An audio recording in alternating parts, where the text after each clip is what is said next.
선생도 예언자도 구루도 아닌 한국에 등장할 한 사람. 그 사람을 만난 사람들은 말합니다. 내 안에 있던 무언가가 깨어났다고. 마이클 톰슨은 차분한 목소리로 말했다. 이 미국인 엔지니어는 2024년 겨울 7분간 심장이 멈췄던 사람이다. 교통사고 현장에서 구급대원들이 그의 생명을 되살리는 동안 그는 다른 곳에 있었다고 말한다. 그곳에서 그는 시간이 존재하지 않는 공간을 경험했고 형태가 없지만 모든 것을 아는 존재와 대화를 나눴다. 제가 본 것은 환상이 아니었습니다. 돌아와서도 그 선명함이 흐려지지 않았어요. 오히려 매일 더 명확해집니다. 톰슨은 오랜 침묵 끝에 자신의 경험을 공개하기로 결심했다. 그 이유는 단순했다. 존재가 그에게 전할 것을 부탁했기 때문이다. 특히 2026년 이후 한국의 미래에 관한 예언을. 이것은 한 사람의 증언이다. 그러나 그가 묘사하는 임사체험의 패턴들은 전 세계 수천 명의 임사체험자들이 보고한 내용과 놀랍도록 일치한다. 그리고 그가 전하는 한국의 미래에 대한 예언은 우리가 살고 있는 2026년 지금 이미 시작되고 있는지도 모른다. 마이클 톰슨의 사고는 2024년 12월 어느 저녁에 일어났다. 빙판길에서 통제력을 잃은 차량이 중앙선을 넘어왔고 그는 순간적으로 의식을 잃었다. 병원 기록에 따르면 현장에서 심폐소생술이 시작됐고 구급차 안에서 그의 심장은 7분간 뛰지 않았다. 처음은 고요했습니다. 완벽한 평화였어요. 그 다음 터널 같은 것이 보였죠. 그가 묘사하는 장면은 임사체험연구에서 가장 빈번하게 보고되는 현상이다.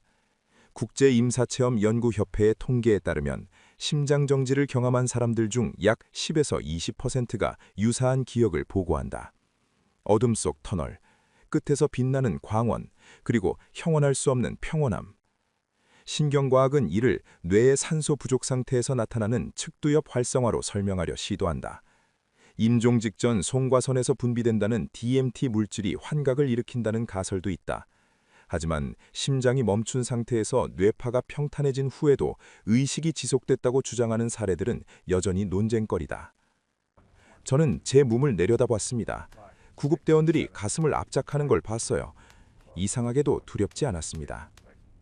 체외 이탈 경험, 이것도 임사체험의 전형적 특징이다. 톰슨은 구급차 천장에 긁힌 자국, 응급의소자의 이름표, 자신이 의식을 잃었을 때는 알 수 없었을 세부 사항들을 나중에 정확히 기억해냈다고 말했다. 그리고 빛이 왔다. 빛이라고 부르지만 빛 그 이상이었습니다. 그것은 의식이었어요. 사랑이었고 암 자체였습니다. 여기서부터 그의 경험은 개인적 차원을 넘어선다. 형태 없는 존재와의 조우. 종교적 배경과 무관하게 전 세계 임사 체험자들은 이 존재를 비슷하게 묘사한다. 심판하지 않고 무조건적으로 받아들이며 모든 것을 이해하는 의식. 그 존재는 제 삶을 보여줬습니다.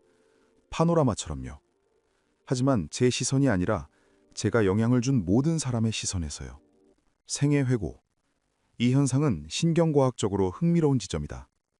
뇌의 해마가 손상되기 직전 장기 기억이 압축적으로 재생될 수 있다는 연구 결과가 있다. 하지만 톰슨이 말하는 것은 단순한 기억 재생이 아니었다. 그것은 타인의 감정을 직접 체험하는 공감의 총체적 경험이었다. 제가 무심코 던진 말이 누군가에게 어떤 파장을 만들었는지 느꼈습니다. 제 친절이 만든 연쇄 반응도 받고요. 모든 것이 연결돼 있었어요. 그리고 그 존재가 말하기 시작했다. 말이라기보다는 알매 전달이었다. 과거, 현재, 그리고 미래에 대한 이야기. 인류가 겪고 있는 변화에 대한 이야기. 그리고 특정한 장소, 특정한 시간에 대한 메시지. 존재는 제게 지금에 대해 말했습니다. 인류가 거대한 문턱을 넘고 있다고요. 톰슨이 전하는 메시지의 핵심은 의식의 전환이다. 물질 중심의 문명에서 의식 중심의 문명으로 넘어가는 과도기. 그것이 지금 2020년대 중반이라는 것이다. 존재는 이렇게 표현했어요. 씨앗이 땅속에서 껍질을 깨는 시간이라고. 고통스럽지만 필연적인 과정이라고요. 이 표현은 단순한 은유가 아닐 수 있다. 양자물리학의 관찰자 효과는 의식이 물질 세계에 영향을 미친다는 가능성을 제시한다. 프린스턴 대학교의 글로벌 컨셔스니스 프로젝트는 1998년부터 전 세계 70여 개 지점에서 난수 발생기를 통해 집단 의식의 변화를 측정해왔다. 놀랍게도 대규모 사건이 일어날 때마다 통계적으로 유의미한 패턴 변화가 감지됐다. 개인의 의식이 모여 집단 의식을 형성하고 그것이 현실에 영향을 미친다는 개념. 고대 철학의 영역이었던 이 생각이 현대 과학의 언어로 재해석되고 있다. 존재는 말했습니다. 에너지의 흐름이 바뀌고 있다고. 수천 년간 서쪽으로 흘렀던 문명의 중심축이 동쪽으로 이동하고 있다고요. 역사를 돌아보면 흥미로운 패턴이 있다. 고대 문명의 발상지는 대부분 동방이었다. 메소포타미아, 인더스, 황하. 그 후 지중해 지역으로 다시 대서양 연안으로 중심이 옮겨갔다. 이제 다시 태평양 시대가 온다는 분석은 경제학자들 사이에서도 낯설지 않다. 하지만 톰슨이 전하는 미래의 변화는 경제적 차원을 넘어선다. 이건 돈이나 권력의 문제가 아니에요. 의식의 주파수가 변하는 거죠. 특정 지역의 대지가 가진 에너지, 그곳에 축적된 집단 영혼의 기억이 활성화되는 시기라고 했습니다. 지구 자기장은 계속 변한다. 나사의 관측에 따르면 자북점은 최근 수십 년간 가속적으로 이동하고 있다. 일부 연구자들은 고대 문명의 흥망성쇠가 지구 자기장의 변화와 연관이 있다고 주장한다. 과학적 근거는 아직 불충분하지만 지자기와 인간 의식의 관계에 대한 연구는 계속되고 있다. 존재는 특정 반도 지역을 언급했습니다. 한국이요. 그곳은 오랜 시간 분단과 고통을 겪었지만 바로 그 이후로 특별한 역할을 할 거라고요. 왜 한국인가? 톰슨이 전달받은 예언의 설명은 영성적 관점에서의 해석이었다. 고통은 영혼을 정죄한다고 했어요. 5,000년의 역사 동안 수없이 침략받고 20세기에는 분단을 겪은 땅, 그 집단적 아픔이 이제 집단적 깨어남으로 전환되는 시점이라고요. 심리학에서 외상 후 성장이라는 개념이 있다. 극심한 고난을 겪은 사람이 오히려 더 깊은 통찰과 성숙에 도달하는 현상. 이것이 집단 차원에서도 일어날 수 있을까? 2026년부터 2030년 사이 한국에서 시작될 거라고 했습니다. 새로운 의식의 물결이요. 그것은 정치나 경제가 아니라 문화와 영성의 영역에서 일어날 겁니다. 톰슨은 조심스럽게 말을 이었다. 제가 보기에 이미 시작됐어요. 한국 문화가 전 세계로 퍼지는 속도를 보세요. 음악, 영화, 컨텐츠. 사람들은 그냥 유행이라고 생각하지만 존재는 그게 표면적 현상일 뿐이라고 했습니다. 진짜는 그 밑에서 일어나고 있는 의식의 공명이라고요. 그 땅의 언어에 대해서도 말했습니다. 톰슨은 한글에 대해 아는 바가 없었다고 전제했다. 하지만 존재는 그 문자 체계의 특수성을 강조했다고 한다. 소리를 시각적으로 구조화한 문자, 원, 선, 점의 조합. 존재는 그것이 우연이 아니라고 했어요. 기하학적 완성도가 높은 문자는 사용하는 사람들의 뇌 구조에 영향을 미친다고요. 언어학자들은 사용하는 언어가 사고방식에 영향을 준다는 언어 상대성 가설을 연구해왔다. 최근 신경과학 연구는 한 걸음 더 나아가 특정 문자 체계가 뇌의 시각 언어 처리 영역을 다르게 활성화시킨다는 것을 보여준다. 존재는 말했습니다. 한국 사람들은 오래된 영혼들이라고요. 여러 생을 거쳐 이 시대에 그곳을 태어나기로 선택한 존재들이 많다고요. 윤회와 영혼의 선택, 과학으로 증명할 수 없는 영역이다. 하지만 임사체험자들 사이에서는 공통적으로 보고되는 개념이기도 하다. 버지니아 대학교 의과대학의 고 이언 스티븐슨 박사는 40년간 2,500건 이상의 전생기억 사례를 조사했다. 그의 연구는 논란의 여지가 있지만 무시할 수 없는 데이터를 축적했다. 왜 하필 지금 그곳이냐고 물었습니다. 존재는 답했어요. 정화가 완성되는 시점이라고. 톰슨의 설명에 따르면 한국은 수천 년간 침략과 지배를 겪으며 집단 트라우마를 축적해왔다. 20세기의 분단은 그 정점이었다. 하지만 바로 그 경험이 깊은 공감 능력과 회복 탄력성을 만들어냈다는 것이다. 존재는 이렇게 비유했어요. 가장 깊은 어둠을 경험한 자가 가장 밝은 빛을 이해한다고. 2026년 현재 한국은 여전히 복잡한 상황 속에 있다. 하지만 문화적 영향력은 부인할 수 없는 현실이다. 단순히 경제 규모나 인구로는 설명되지 않는 파급력, 2027년부터 본격화될 겁니다. 젊은 세대를 중심으로 의식의 각성이 일어나요. 그들은 물질적 성공보다 의미를 추구하기 시작할 겁니다. 대화의 핵심 중 하나는 의도의 힘에 관한 것이었다. 존재는 생각이 단순한 뇌 활동이 아니라고 했습니다. 생각은 주파수예요. 특정 진동을 만들어내고 그 진동이 현실을 형성하는 데 참여한다고요. 이 개념은 많은 사람에게 낯설지 않을 것이다. 하지만 톰슨이 강조한 것은 이것이 막연한 믿음이 아니라 뇌과학으로 설명 가능한 메커니즘이라는 점이다. 존재는 제게 구체적으로 설명했어요. 인간의 뇌에는 방향성주의 시스템이 있다고요. 신경과학에서 이것은 망상활성계, RAS로 알려져 있다. 뇌관에 위치한 이 신경망은 수많은 감각정보 중 중요한 것을 선별하는 필터 역할을 한다. 예를 들어 새 차를 사려고 마음먹으면 갑자기 그 차종이 도로에 많이 보이기 시작한다. 차의 수가 늘어난 게 아니다. 당신의 RAS가 그 정보를 중요함으로 표시했기 때문이다. 이전에는 걸러졌던 정보가 이제 의식으로 들어오는 것이다. 존재는 말했습니다. 사람들이 원하는 것에 집중하면 뇌는 자동으로 그것과 관련된 기회, 정보, 사람을 인식하기 시작한다고요. 마법이 아니라 신경학적 현실이라고요. 여기서 한 걸음 더 나아간다. 신경 가소성 연구는 반복적 사고가 뇌의 물리적 구조를 변화시킨다는 것을 보여준다. 특정 생각을 자주 할수록 해당 신경 경로가 강화된다. 뇌는 말 그대로 당신이 생각하는 대로 재구성된다. 하지만 중요한 조건이 있어요. 진정성입니다. 톰슨은 이 부분을 강조했다. 단순히 원하는 것을 상상하는 것만으로는 부족하다. 감정적 진실성이 동반되어야 한다는 것이다. 존재는 이렇게 설명했어요. 의식적 마음이 부자가 되고 싶다고 말하지만 무의식은 나는 돈을 다룰 자격이 없다고 믿으면 두 주파수가 충돌한다고요. 결과적으로 아무 일도 일어나지 않죠. 심리학의 인지부조화 이론과 연결되는 지점이다. 의식과 무의식의 불일치는 스트레스를 만들고 행동의 비일관성을 낳는다. 그렇다면 어떻게 무의식을 바꿀 수 있을까? 존재는 답했습니다. 감사와 현존의식이라고요. 뇌 영상 연구는 감사를 느낄 때 전두엽의 특정 영역이 활성화된다는 것을 보여준다. 이 영역은 스트레스 호르몬인 코르티솔을 감소시키고 행복 호르몬인 도파민과 세로토닌 분비를 증가시킨다. 지속적인 감사 연습은 뇌의 기본 설정을 결핍에서 풍요로 전환시킬 수 있다. 그리고 집단 차원에서도 작동한다고 했어요. 미러 뉴런 시스템. 1990년대 발견된 이 신경세포는 타인의 행동을 관찰할 때 마치 자신이 그 행동을 하는 것처럼 활성화된다. 이것이 공감의 신경학적 기반이다. 존재는 말했습니다. 임계 질량에 도달하면 집단 의식이 변한다고요. 한 사회에서 일정 수 이상의 사람들이 특정 의식 수준에 도달하면 전체가 영향을 받는다고요. 톰슨이 전달받은 예언 중에는 구체적인 시간대와 사건들도 포함되어 있었다. 2026년, 지금 이 시점은 조용한 준비기라고 했어요. 2027년 봄부터 가시적 변화가 시작된다고요. 그가 말하는 미래의 변화는 극적인 사건이 아니라 조용한 전환이다. 기후와 관련된 큰 움직임이 있을 거예요.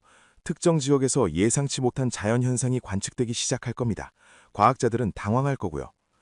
보랏빛 오로라 이야기가 여기서 다시 등장한다. 북반구 중위도 지역, 통상적으로 오로라가 보이지 않는 곳에서 관측될 것이라는 예언이었다. 지구 자기장의 변화와 관련이 있다는 설명이었다. 하지만 그것은 시작일 뿐이에요. 더 중요한 미래의 변화는 인간 의식의 영역에서 일어난다고 했다. 2027년 말부터 2028년 사이 교육 시스템에 대한 근본적 질문이 제기될 거예요. 젊은 세대가 기존 교육 방식을 거부하기 시작합니다. 그들은 암기와 경쟁이 아니라 창의성과 협력을 요구할 거예요. 이것은 이미 진행 중인 트렌드이기도 하다. 전 세계적으로 대안교육에 대한 관심이 증가하고 있다. 하지만 톰슨은 이것이 주류가 되는 전환점이 곧 온다고 말한다. 그리고 에너지 혁명의 조짐이 보일 겁니다. 그는 구체적인 기술을 언급하지 않았다. 존재도 명확한 이름을 주지 않았다고 한다. 다만 물이 핵심이라는 힌트가 있었다. 새로운 방식으로 에너지를 얻는 기술. 초기 단계의 발견이 2027-2028년 사이에 발표될 거라고 했어요. 처음엔 주목받지 않지만 결국 세상을 바꿀 겁니다. 그리고 다시 한국 이야기로 돌아온다. K문화의 확산이 가속화될 거예요. 하지만 표면적 유행이 아니라 더 깊은 차원에서요. 톰슨의 예언에 따르면 문화 컨텐츠 자체가 아니라 그 안에 담긴 주파수가 중요하다. 협력, 공동체, 회복 탄력성, 감정의 표현, 이런 가치들이 무의식적으로 전달된다는 것이다. 존재는 말했어요. 한국의 창작자들은 자신도 모르게 새로운 의식을 표현하고 있다고요. 그들은 메신저예요. 2028년경에는 교육, 심리치료, 명상 분야에서 새로운 접근법들이 한국에서 나오기 시작할 것이라고 했다. 동양의 전통 지혜와 현대 신경과학을 결합한 방법론들. 그리고 톰슨은 잠시 멈춰렸다.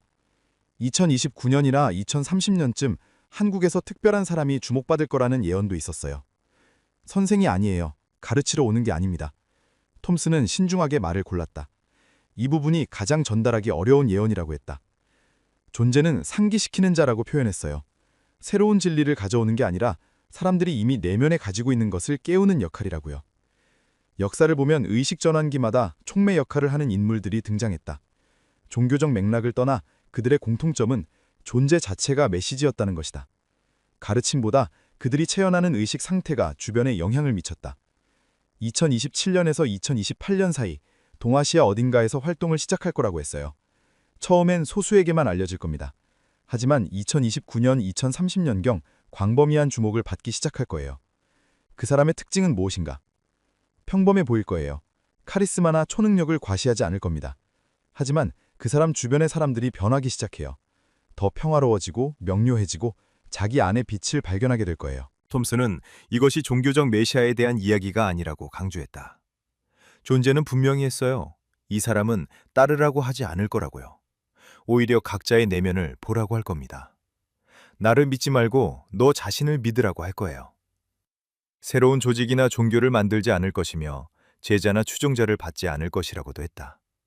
그저 만나는 사람들과 진실한 대화를 나누고 그 과정에서 사람들의 의식이 확장될 것이라고. 그리고 그 사람의 영향은 직접 만난 사람들을 넘어 퍼져나갈 겁니다. 영상, 글, 간접적 경로를 통해서요. 존재는 이렇게 말했다고 한다. 씨앗은 이미 모두의 안에 있다. 그 사람은 단지 봄비 같은 존재일 뿐. 인터뷰의 마지막에 톰슨에게 물었다. 일반 사람들은 무엇을 해야 하는가? 존재가 제게 한 말을 그대로 전할게요. 그는 눈을 감고 기억을 더듬었다. 미래는 정해진 것이 아니다. 가능성들의 장이다. 어떤 미래가 현실화될지는 지금 이 순간의 집단의식이 결정한다. 준비는 외부가 아니라 내면에서 시작된다. 앞으로 올 시간은 혼란스러울 수 있다. 하지만 그것은 필연적 과정이다. 낡은 것이 무너져야 새 것이 자랄 공간이 생긴다. 가장 중요한 것은 두려움이 아니라 사랑을 선택하는 것이다. 매 순간 작은 선택에서 분노 대신 이해를, 판단 대신 공감을, 다침 대신 열림을. 톰슨은 덧붙였다. 개인의 의식 변화가 집단 현실을 만든다고 했어요. 당신이 평화로우면 당신 주변의 평화가 확산됩니다. 당신이 두려움에 갇히면 그 진동이 주변을 감염시켜요. 이것은 도덕적 당위가 아니라 의식의 작동 원리라는 것이다. 미국인 임사체험자가 전하는 2026년 이후 한국의 미래에 대한 예언. 그것은 경고이면서 동시에 초대다. 일어날 일을 알려주는 것이 아니라 일어날 수 있는 일을 보여주는 것. 그리고 선택은 우리의 몫이다. 톰슨은 심장이 다시 뛰기 시작한 후 삶이 완전히 바뀌었다고 했다. 무주적 성공에 대한 집착이 사라졌고 매 순간을 의식적으로 살려고 노력하게 됐다. 제가 돌아온 이유는 이 메시지를 전하기 위해서예요. 특히 한국 사람들에게. 당신들이 생각하는 것보다 훨씬 중요한 역할을 하게 될 거예요. 이건 단순한 국가적 자부심이 아니라 인류 의식 진화에서 한국이 차지할 위치에 대한 예언입니다. 인터뷰를 마치며 그는 미소 지었다. 두렵지 않아요. 오히려 기대됩니다. 우리가 사는 시대는 특별한 시대예요. 의식이 진화하는 순간을 목격하는 세대. 그보다 더 경이로운 미래가 있을까요? 이상으로 톰슨의 2026년 한국 미래예언 영상을 마칩니다. 좋아요와 응원의 댓글은 큰 힘이 됩니다. 시청해주셔서 감사합니다. 2030년 한 사람이 나타난다. 그는 모든 가르침을 하나로 묶고 인류를 태초의 상태로 이끌 존재라고 제야 염성가 박진명은 말한다. 박진명, 63세. 경기도 모처의 산속에서 오랜 기간 수행해온 그는 지난해 11월부터 석 달간 침묵 수행 끝에 이 예언을 내놓았다. 그의 예언은 2026년 하반기부터 시작되는 전 지구적 변화의 시작점을 정확히 짚어내고 있어 주목받고 있다. 박진명은 1983년 21살 때 한 승려와의 우연한 만남으로 수행의 길에 들어섰다. 당시 그는 서울에서 평범한 대학생이었으나 인사동 골목에서 마주친 붉은 승복의 수행자가 건넨 한마디가 그의 삶을 바꿨다. 당신은 보는 자가 될 것입니다.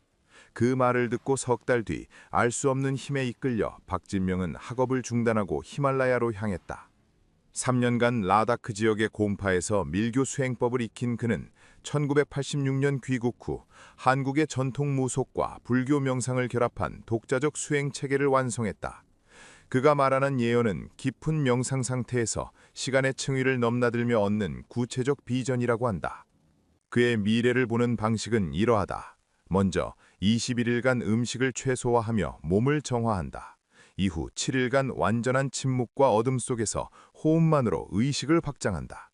그는 이 상태를 시간이 겹쳐 보이는 순간이라고 표현한다.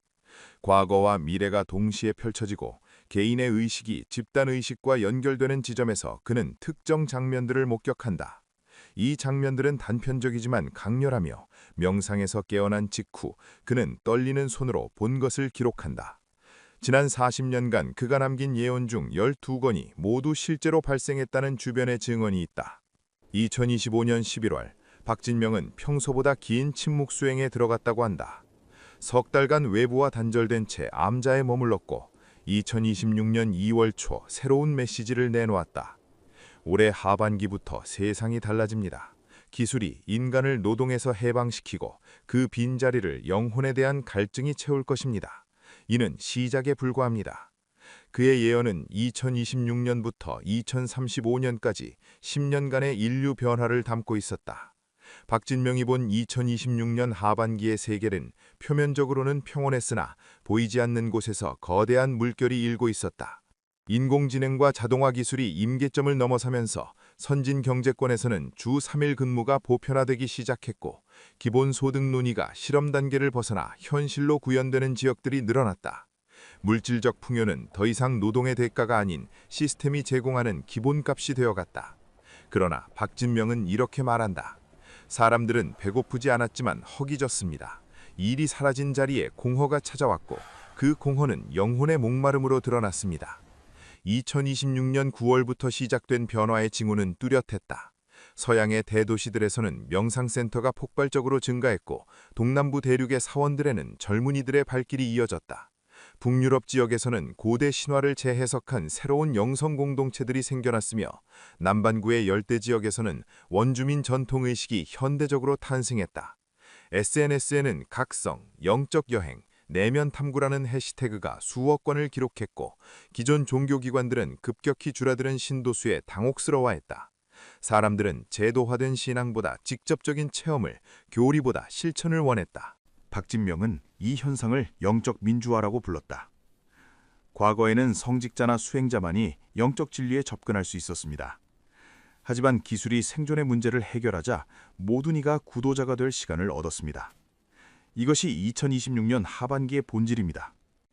실제로 명상 앱 사용자는 전년 대비 340% 증가했고 영성 관련 서적은 베스트셀러 목록을 장악했다.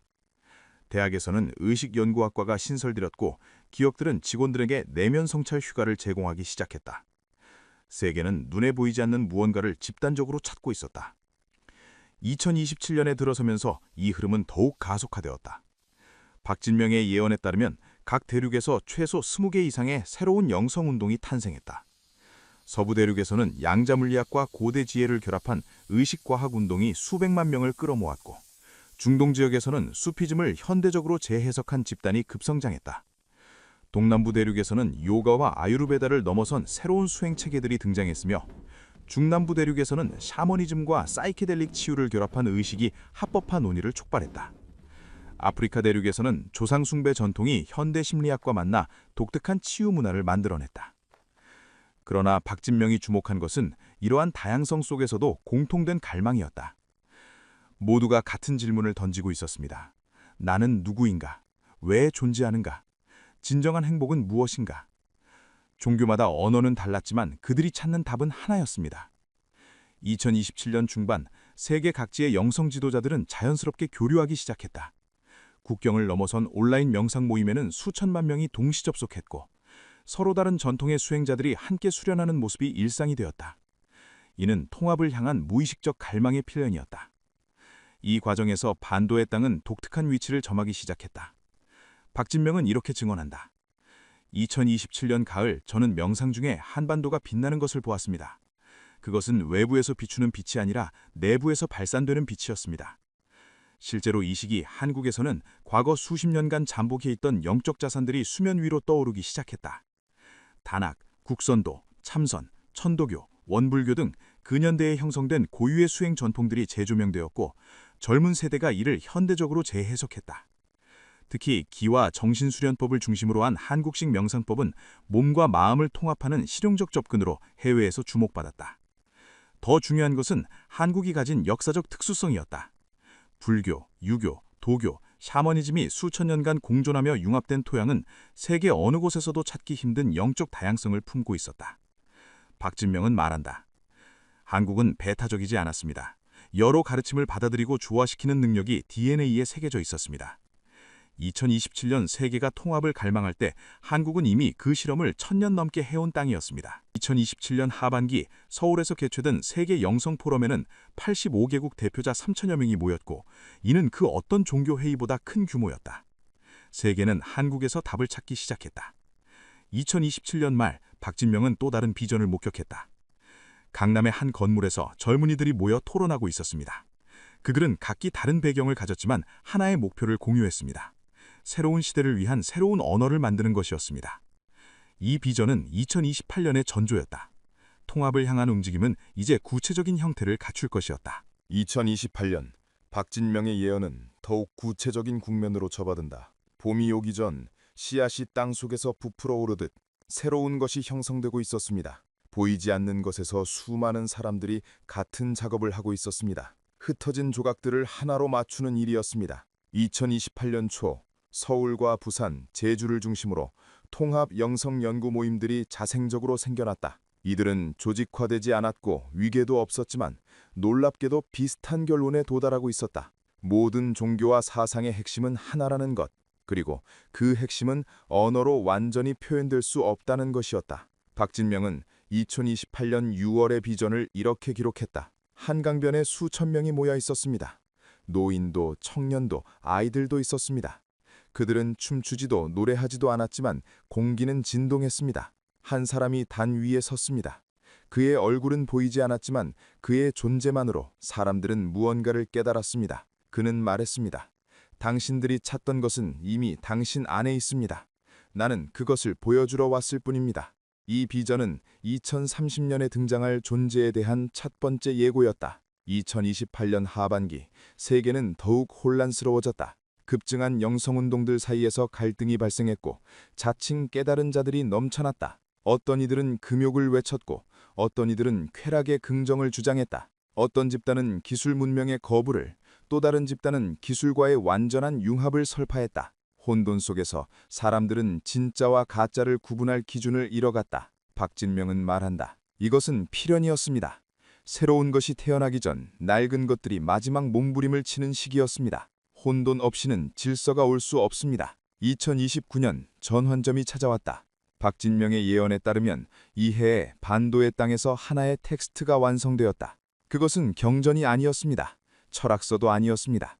차라리 지도에 가까웠습니다. 의식의 단계를 보여주고 각 단계에서 무엇을 경험하며 어떻게 다음 단계로 나아가는지를 명확히 제시한 안내서였습니다. 이 텍스트는 불교의 사성제, 기독교의 사랑, 도교의 무의, 힌두교의 브라만, 이슬람의 타우히드, 유교의 인, 한국 무속의 신명까지 모든 전통의 핵심을 하나의 체계 안에 통합했다. 놀라운 것은 이것이 어느 한 사람의 작업이 아니라 수백 명의 수행자와 학자들이 온라인과 오프라인에서 3년간 협업한 결과물이었다는 점이다. 이 텍스트는 2029년 9월 통합의 길이라는 이름으로 세상에 공개되었다. 처음에는 주목받지 않았지만 몇 달 사이 전 세계 47개 언어로 번역되었고 수천만 명이 이를 읽었다. 사람들은 놀라워했다. 자신이 따르던 종교나 사상이 부정당하지 않으면서도 더 큰 그림 속에서 어떤 위치를 차지하는지 명확히 볼 수 있었기 때문이다. 박진명은 이렇게 해석한다.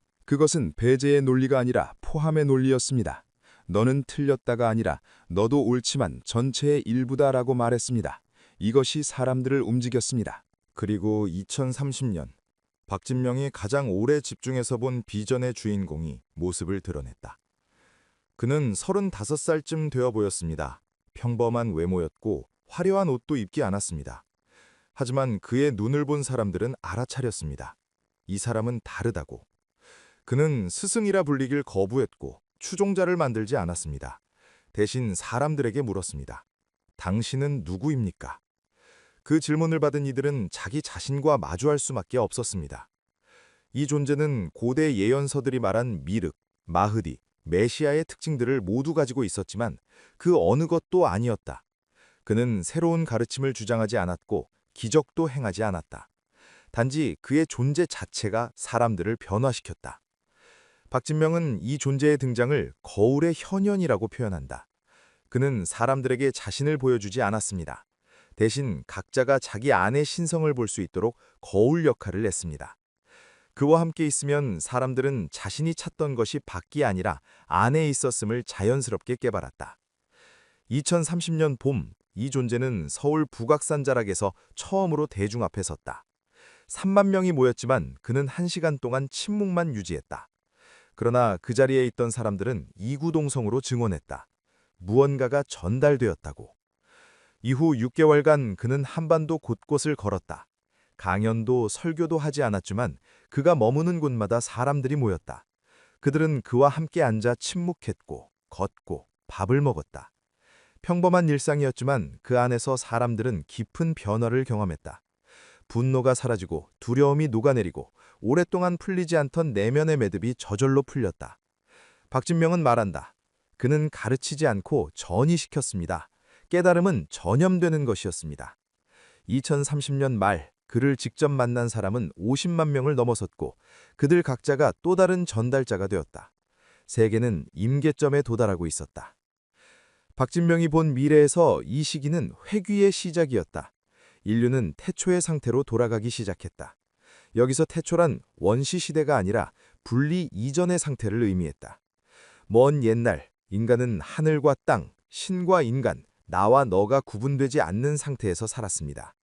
모든 것이 하나의 생명으로 연결되어 있음을 직접 느끼며 살았습니다. 그러나 문명이 발달하면서 분리가 시작되었습니다. 주체와 객체가 나뉘고 성스러움과 세속이 갈라지고 종교들이 서로를 배척했습니다. 박진명은 2030년부터 시작되는 변화가 이 분리를 치유하는 과정이라고 본다.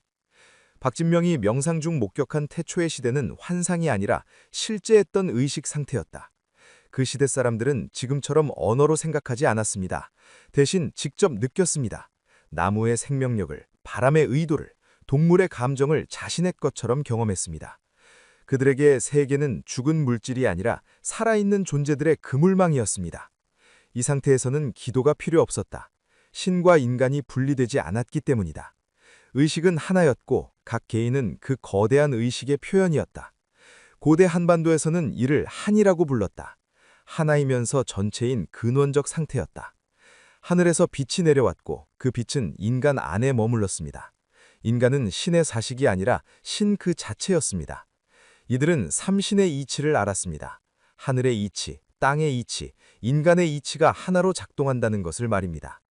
삼신이란 세 개의 신이 아니라 하나의 근원이 세 가지 측면으로 드러나는 것을 의미했다. 창조하는 힘, 유지하는 힘, 변화시키는 힘. 이 세 가지는 분리된 것이 아니라 하나의 춤이었다. 그 시대에는 통치자가 곧 제사장이었고 제사장이 곧 치유자였으며 치유자가 곧 교육자였다. 역할이 분리되지 않았다. 모든 이가 하늘의 뜻을 읽을 수 있었고 땅의 기운을 다룰 수 있었으며 사람의 마음을 볼 수 있었다. 박진명은 말한다. 이것이 바로 2030년 이후 인류가 회복할 상태입니다. 모든 이가 자기 안의 신성을 자각하고 그것을 일상에서 구현하는 시대입니다. 특별한 사람만 깨닫는 것이 아니라 깨어있음이 보편적 상태가 되는 것입니다. 그렇다면 왜 한반도가 이 변화의 중심인가? 박진명의 설명은 다층적이다. 첫째, 지리적 이유입니다. 한반도는 대륙과 해양의 접점입니다. 북쪽으로는 광활한 대륙 문명과 연결되고 남쪽으로는 섬 문명과 이어집니다. 기운이 모이고 흩어지는 교차점이었습니다. 풍수지리학적으로 한반도는 용이 승천하는 형상이라고 전해진다. 백두산에서 시작된 산줄기가 지리산까지 이어지며 기운을 축적하고 삼면의 바다는 그 기운을 순환시킨다. 이는 단순한 미신이 아니라 지구 자기장과 지각 활동이 만들어낸 에너지 흐름의 특수성이었다. 둘째는 역사적 이유다. 한반도는 수천 년간 침략과 저항의 역사를 겪었습니다. 그러나 결코 완전히 정복되지 않았고 동화되지도 않았습니다. 이 과정에서 단련된 것은 생존력만이 아니었습니다. 고통을 견디고 변환시키는 영적 능력이었습니다. 한국인의 집단 무의식에는 한이 있다고 한다. 이는 원한이 아니라 미완의 에너지, 아직 펼쳐지지 않은 가능성이다. 박진명은 이 한이 2030년대에 폭발적으로 승화될 것이라고 본다. 억눌렸던 것이 해방될 때 가장 큰 창조력이 나옵니다. 한국의 한은 세계적 치유의 원천이 될 것입니다. 셋째는 문화적 이유다. 한국은 어느 하나를 절대화하지 않았습니다. 불교가 들어왔을 때 샤머니즘을 없애지 않았고, 유교가 지배할 때도 불교를 용납했으며, 기독교가 확산될 때도 전통신앙이 공존했습니다. 배타성이 아니라 포용성이 문화의 기저에 있었습니다. 이는 전 세계에서 유래를 찾기 힘든 특징이다. 대부분의 문명에서는 새로운 종교가 들어오면 이전 것을 말살하거나 억압했다. 그러나 한국에서는 서로 다른 전통들이 겹겹이 쌓이며 독특한 영적 토양을 형성했다. 박진명은 말한다. 2030년대에 필요한 것은 바로 이 능력입니다. 모순을 통합하고 다름을 조화시키는 능력 말입니다. 박진명이 보는 영적 세계는 단순한 이원론이 아니다. 많은 이들이 영혼과 육체, 영적 세계와 물질 세계를 분리해서 생각합니다. 하지만 제가 본 것은 달랐습니다. 세계는 하나인데 진동수가 다를 뿐입니다. 그는 의식의 7층 구조를 설명한다. 가장 낮은 층 위는 순수한 물질, 광물의 의식이다. 그 위는 식물의 의식, 생명력의 충동이 작동하는 층위다. 그 위는 동물의 의식, 감정과 본능이 지배하는 층위다. 네 번째는 인간의 일상의식, 자아가 형성되고 사고가 작동하는 층이다. 다섯 번째 층위부터는 대부분의 현대인이 접근하지 못하는 영역이다. 이곳에서는 개인의 경계가 흐리집니다. 나와 타인의 감정이 구분되지 않고 집단 의식과 연결됩니다. 예술가나 수행자들이 가끔 이 층위에 접속합니다. 여섯 번째 층위는 원형의 세계다. 모든 상징, 신화, 꿈의 근원이 있는 곳이다. 융이 말한 집단 무의식이 바로 이 층이다. 그리고 일곱 번째, 가장 높은 층위는 순수 의식 그 자체다. 이곳에는 시간도, 공간도, 주체도, 객체도 없습니다. 모든 것이 하나이면서 동시에 무한히 다양합니다. 이것을 동양에서는 공, 도, 브라만이라고 불렀다. 박진명의 독특한 통찰은 이 층위들이 고정되지 않았다는 것이다. 인류의 평균 의식은 변합니다. 고대에는 네 번째와 다섯 번째 층위를 오가는 것이 자연스러웠습니다. 그러나 문명이 발달하며 의식은 네 번째에 고착되었고, 더 나아가 세 번째, 동물적 층위로 퇴행하기도 했습니다. 2030년대의 변화는 집단적으로 다섯 번째 층위로 상승하는 과정이다. 개인의 깨달음이 아니라 종 전체의 진화다. 이것이 가능한 이유는 임계질량 때문입니다. 일정 비율 이상이 각성하면 나머지도 자동으로 끌려 올라갑니다. 2030년 그 임계점에 도달합니다. 그렇다면 일반인들은 어떻게 이 변화를 준비할 수 있는가? 박진명은 자신의 수행법을 공개하며 일상에 적용 가능한 5단계를 제시한다. 특별한 재능이나 장소가 필요하지 않습니다. 일상 그 자체가 수행장입니다. 첫 번째 단계는 호흡 관찰이다. 하루에 단 3분 자신의 호흡을 지켜보십시오. 코를 통해 들어오는 공기의 시원함, 배가 부풀어 오르는 감각, 내쉴 때의 따뜻함을 느끼십시오. 생각이 떠오르면 그냥 두고 다시 호흡으로 돌아오십시오. 이 단순한 훈련은 주의력을 강화한다. 주의력은 의식 변화의 근육이다. 매일 3분씩 3주를 지속하면 뇌의 전전두엽 활성도가 변화하고 편도체의 과민 반응이 줄어든다. 불안이 감소하고 현재 순간에 머무는 능력이 생긴다. 두 번째 단계는 감각 깨우기다. 식사할 때 음식의 색깔을 정말로 보십시오. 씹을 때 식감과 맛의 변화를 느끼십시오. 걸을 때 발바닥이 땅에 닿는 감촉을 의식하십시오. 현대인은 항상 생각 속에 산다. 밥을 먹으면서 내일 일을 걱정하고 걸으면서 과거를 후회한다.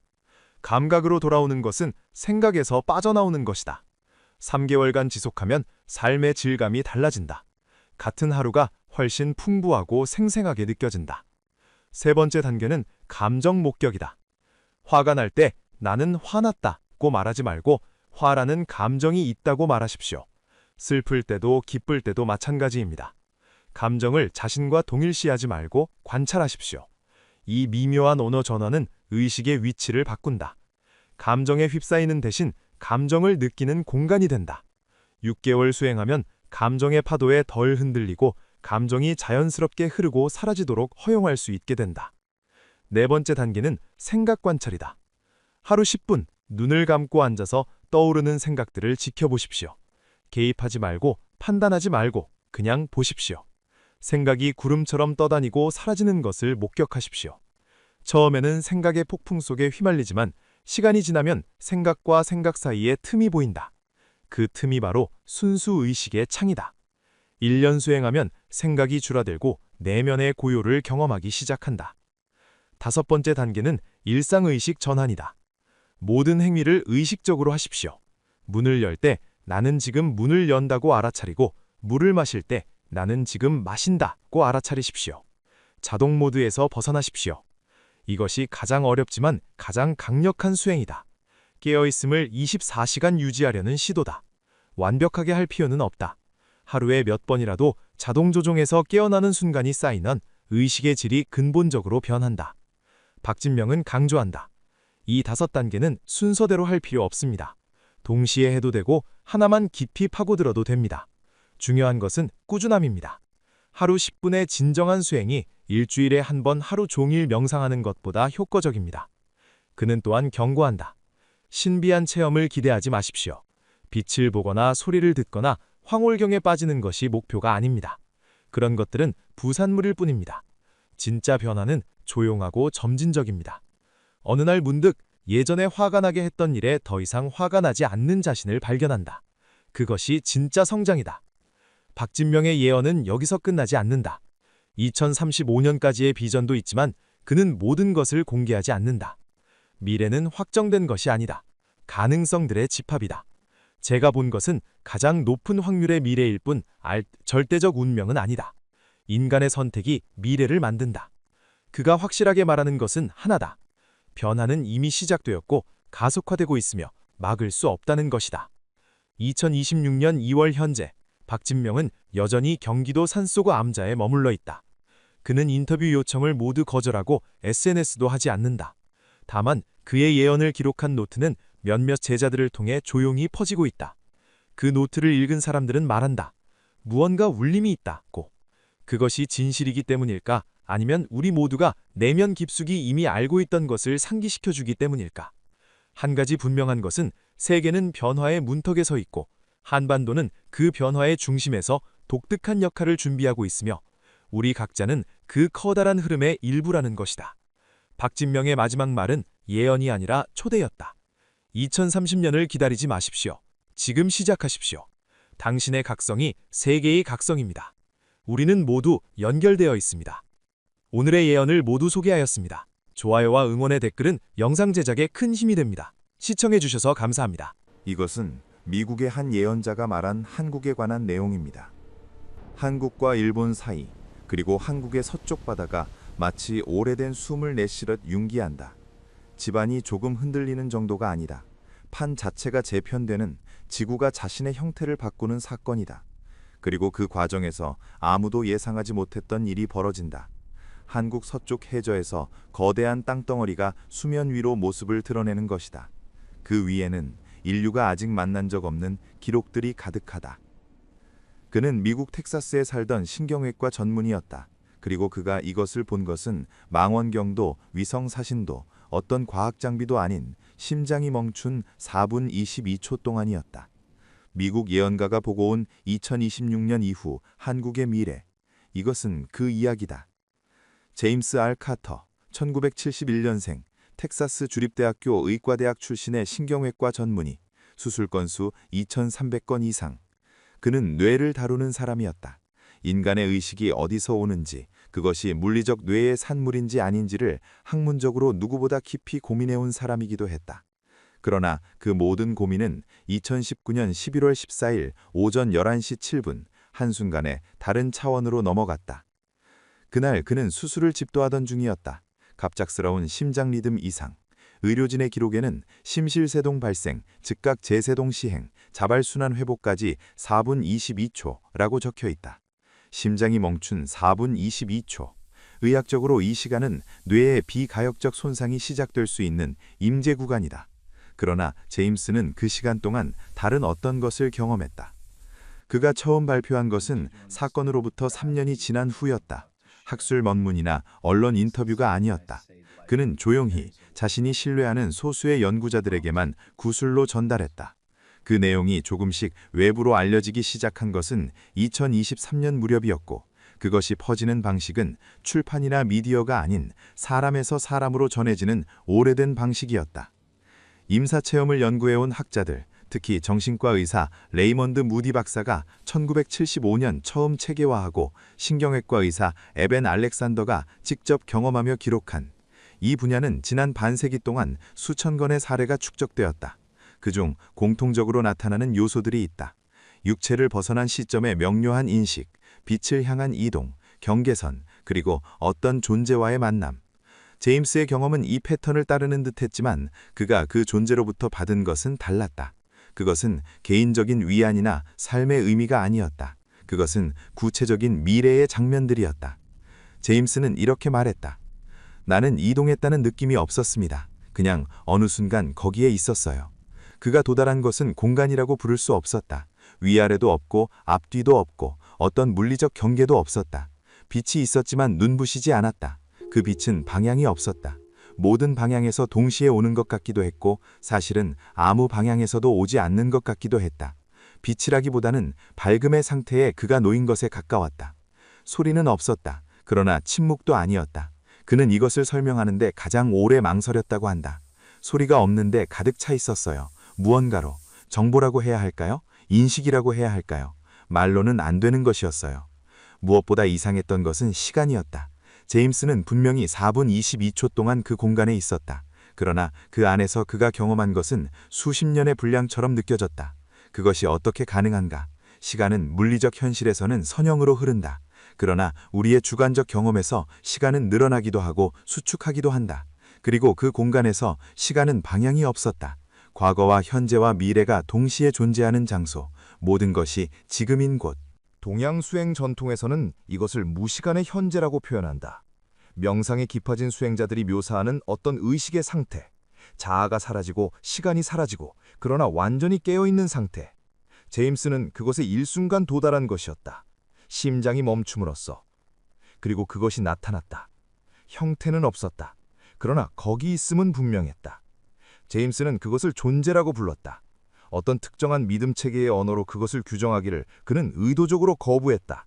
그저 의식을 가진 거대한 빛, 인격이 있는 에너지, 그런 표현들을 조심스럽게 썼다. 그 존재는 말하지 않았다. 그런데 제임스는 모든 것을 알았다. 그는 이것을 알매 주입이라고 표현했다. 언어를 통하지 않고 이미지를 통하지 않고 그냥 알게 되는 것. 마치 오래전부터 알고 있었던 것을 지금 막 기억해내는 방식으로. 동양의 수행 전통에서는 이것을 도노에 가깝다고 설명하는 사람도 있다. 오랜 수련 끝에 한순간에 열리는 암.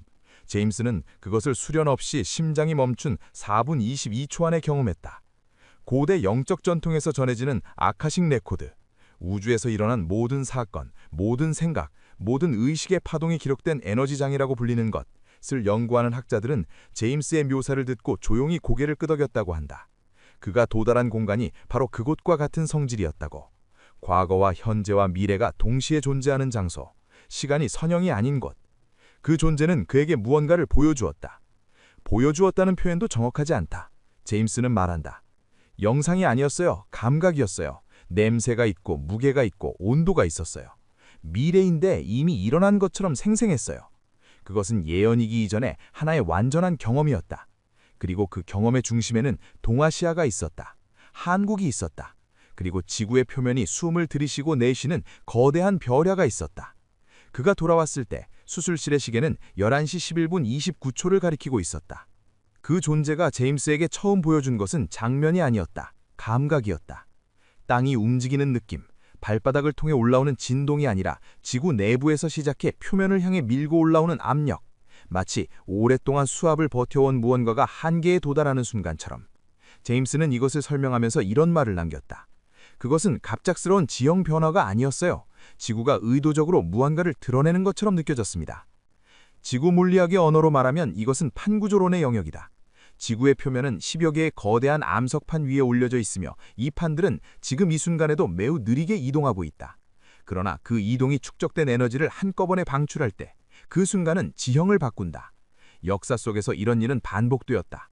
플라톤이 기록한 아틀란티스의 침몰, 전 세계 거의 모든 고대 문명이 공통적으로 전하는 대홍수의 기억, 그리고 약 12만 년 전 마지막 빙하기가 끝나며 해수면이 수십 미터 상승하던 시기.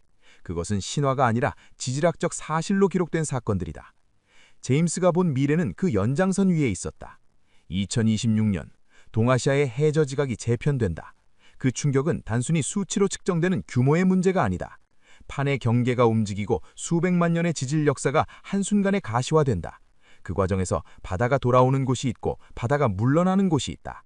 바다가 돌아오는 곳, 그것은 일본이다. 제임스는 이 부분을 말하면서 가장 오래 침묵했다고 전해진다. 그가 본 장면 속에서 일본 열도의 대부분은 해수면 위에 있지 않았다. 서서히 잠기는 것이 아니었다. 지각의 재편이 완료되었을 때 지도는 이미 바뀌어 있었다. 그는 이것이 특정 나라에 대한 심판이 아니라고 강조했다. 지구가 자신의 형태를 회복하는 과정이라고.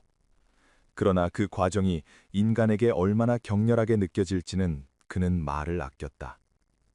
한국도 완전히 비껴가지는 않는다. 해안에 가까운 일부 저지대 지역들이 해수면의 변화에 영향을 받는다. 그러나 한국의 본질적인 땅덩어리, 내륙과 고지대는 유지된다. 오히려 이 사건 이후 한국이 서 있는 자리의 의미가 달라진다. 이러한 대변화의 시대를 앞두고 우리가 지금 준비할 수 있는 것은 무엇인가?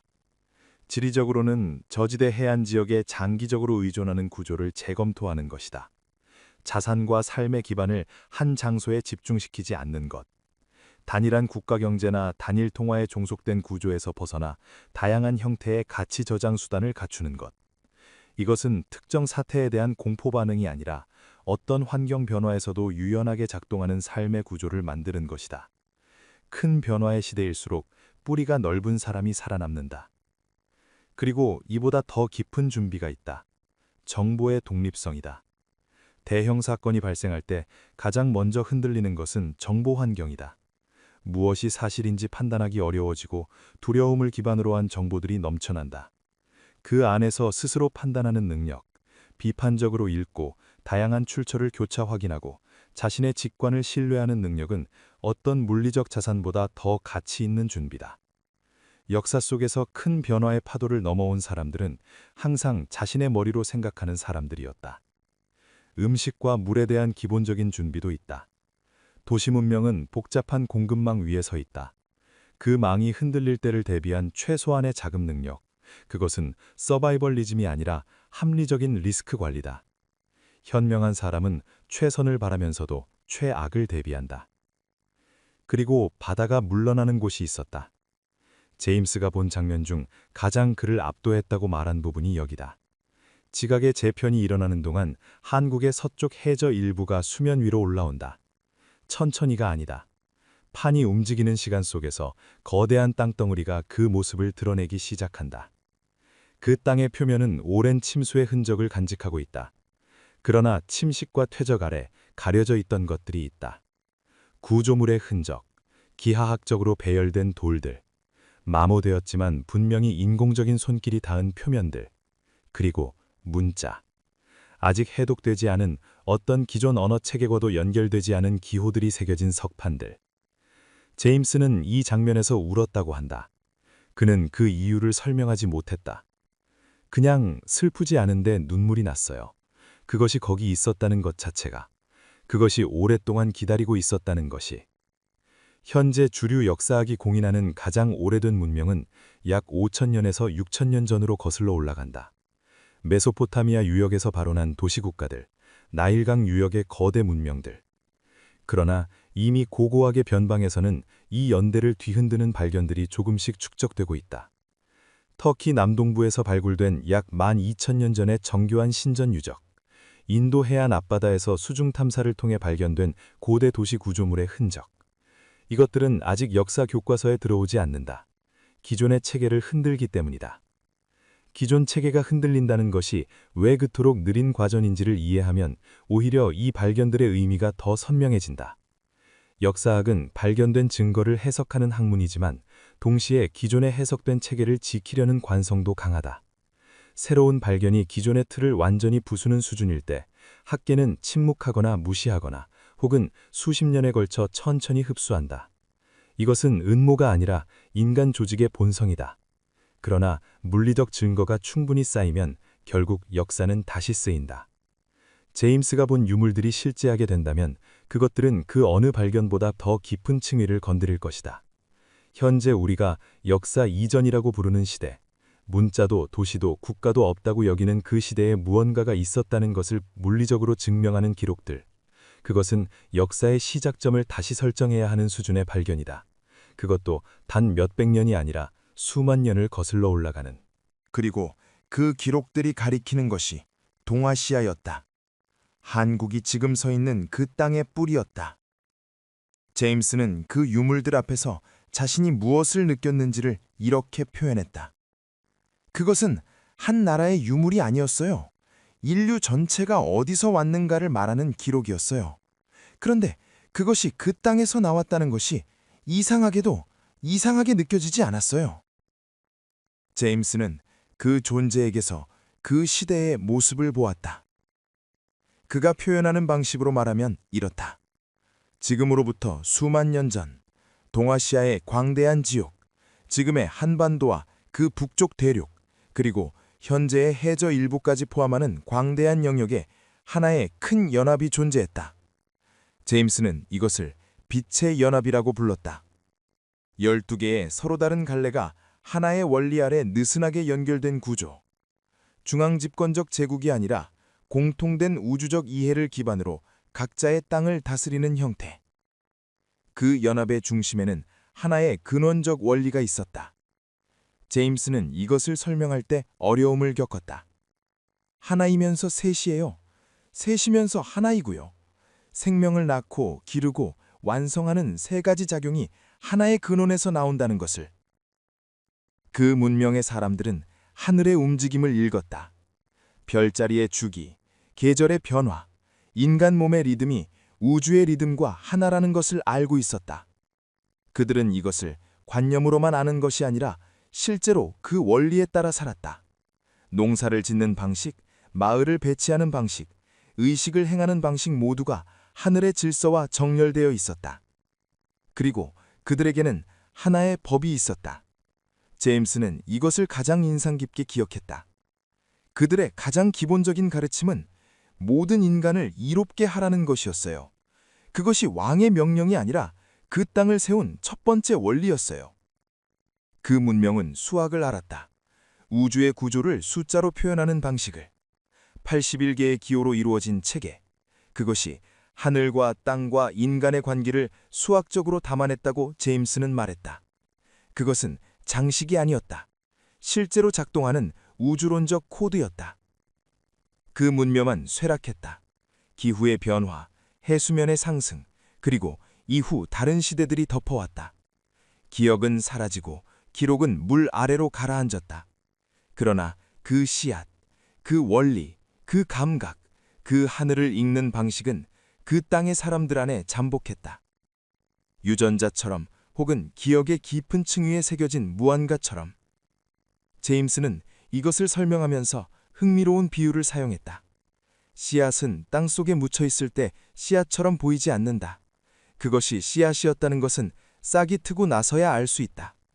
마찬가지로 어떤 문명의 원리가 한 민족의 심층에 잠들어 있을 때 그것은 겉으로 드러나지 않는다.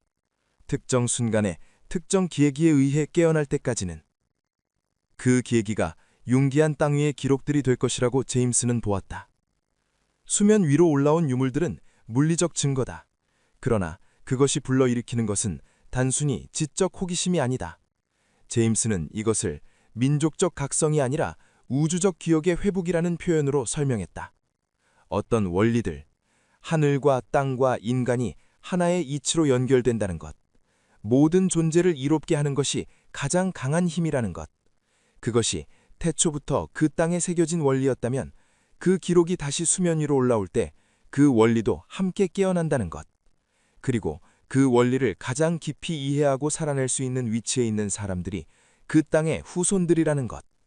이것이 미국 예언가가 보고 온 2026년 이후 한국의 미래의 본질적인 춤이다. 역사의 기록이 물 위로 올라온다는 것은 무엇을 의미하는가?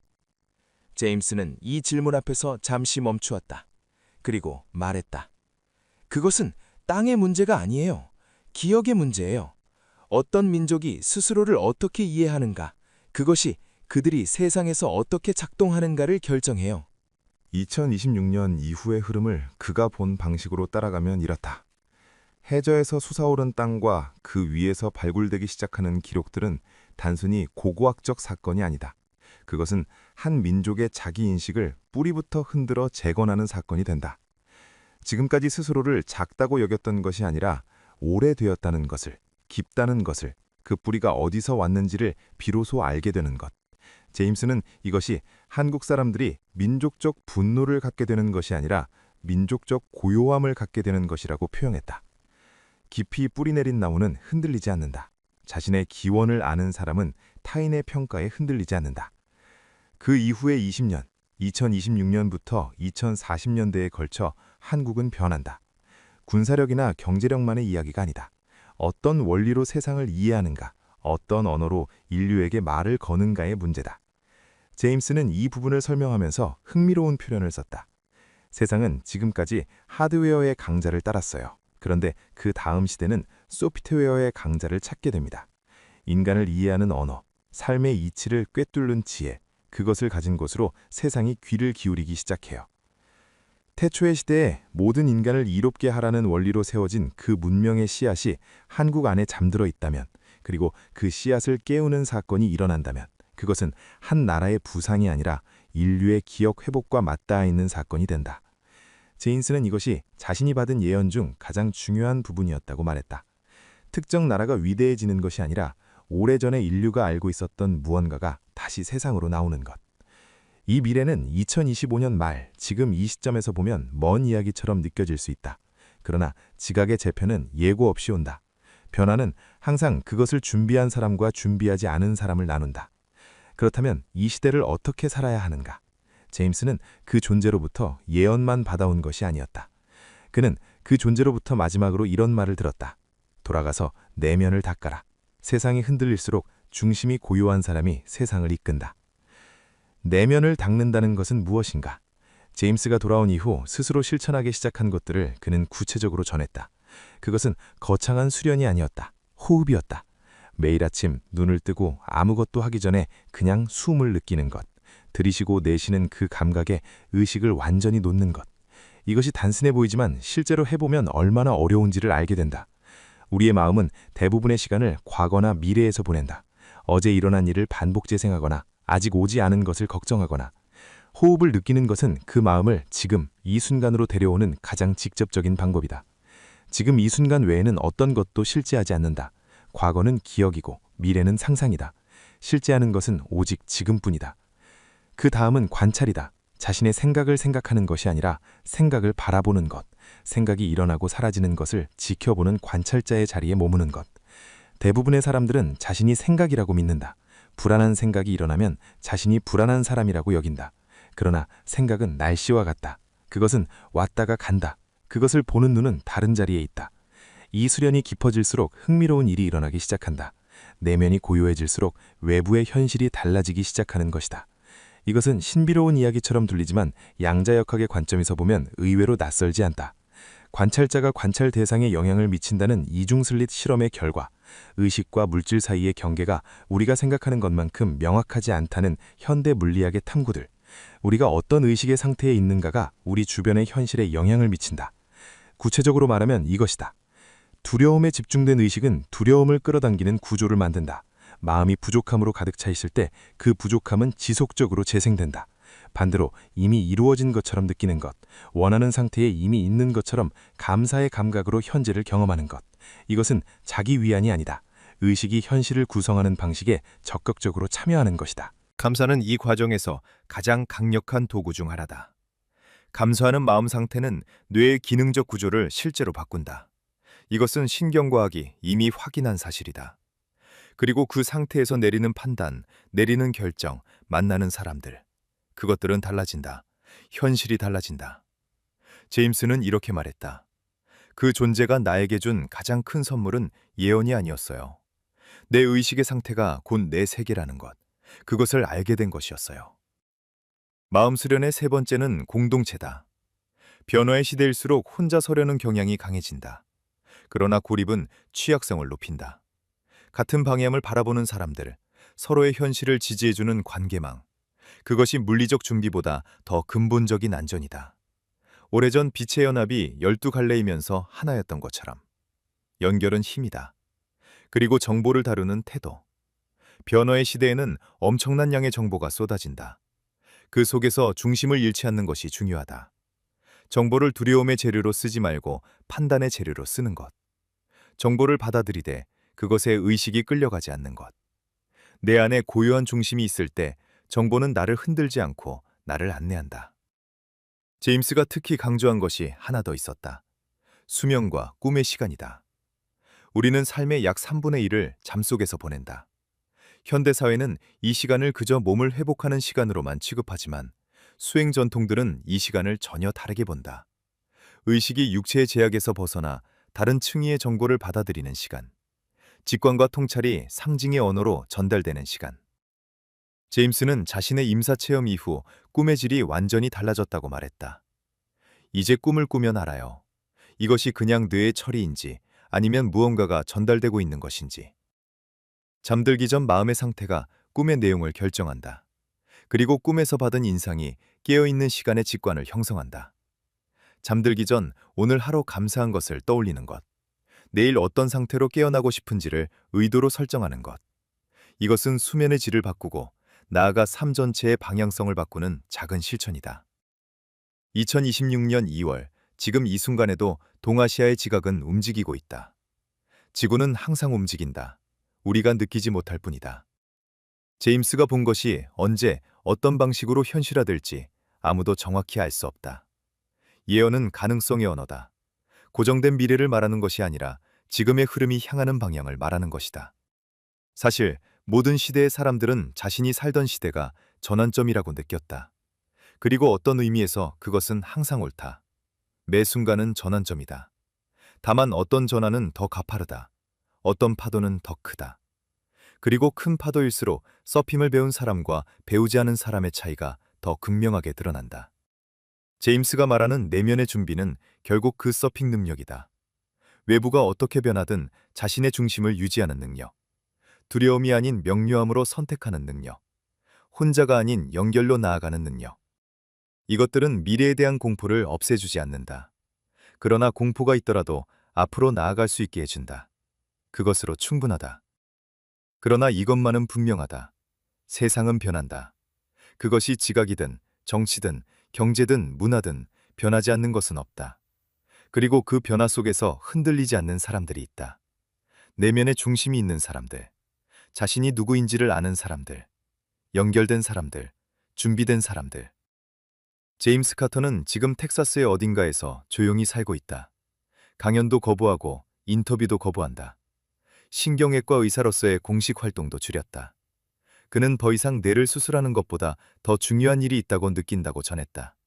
의식을 이해하는 것. 그것이 무엇인지, 어디서 오는지, 그리고 그것이 어떻게 현실과 연결되는지를. 그가 남긴 말들은 사람에서 사람으로 전해진다.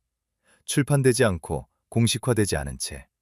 어쩌면 그것이 가장 오래된 방식의 전달이기도 하다. 태초의 시대에 그 원리들이 전해졌던 방식처럼. 그리고 그것이 여기까지 왔다. 당신이 이것을 읽는 지금, 그 의미를 판단하는 것은 당신의 몫이다. 오늘의 영상이 도움이 되셨다면 좋아요를 눌러주시고 공감이 되는 부분 댓글로 남겨주시면 참고하겠습니다. 시청해주셔서 감사합니다.